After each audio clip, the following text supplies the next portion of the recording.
Streaming opened the door, but money still went to the same places. Streaming was supposed to change everything. Anyone can upload. Anyone could be heard. No radio gatekeepers. No record store shelves. And that part happened. More people could release music more than ever, but fewer people controlled where the money landed. That's what happens where rules are already set. What really changed wasn't access, but it's where control moved. Before streaming, the limits were obvious.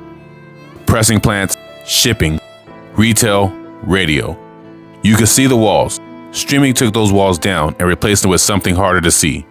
Platforms, algorithms, playlists, data. You can release music yourself now and still not control anything important. You can skip the label and still answer to the platform. Here's the part most people don't realize. The same record companies that controlled music before streaming didn't disappear when streaming arrived. They invested. Most major labels own stakes in streaming companies. They negotiated early equity and they secured preferred terms. They positioned themselves upstream of the payouts. So when streaming money flows, it doesn't move through the platforms, it moves back to the same institutions that already control the catalog. That matters. Streaming doesn't pay per play. It pays by share. All the money goes into one pool. The platform takes its cut.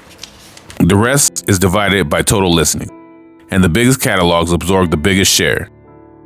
Labels own massive catalogs. Labels benefit twice. Once through ownership of the recordings, again through their relationship with the platforms distributing them. So scale wins, catalog wins, reputation wins. That's why millions of streams can feel empty.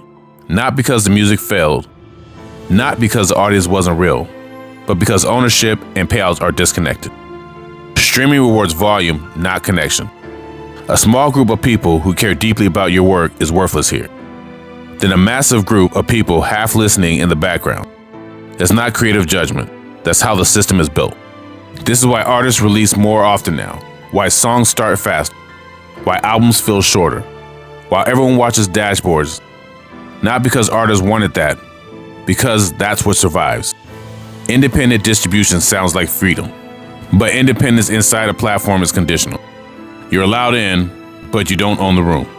The platform decides visibility. The platform decides payouts.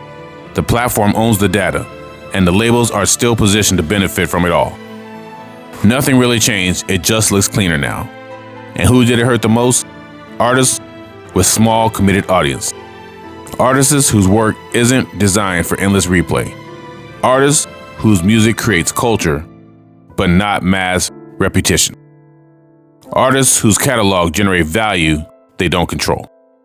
Music travels further than ever. Value doesn't travel with it.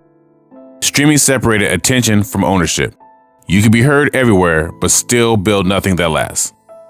You can go viral and still have no leverage. You can work constantly and still not own the result.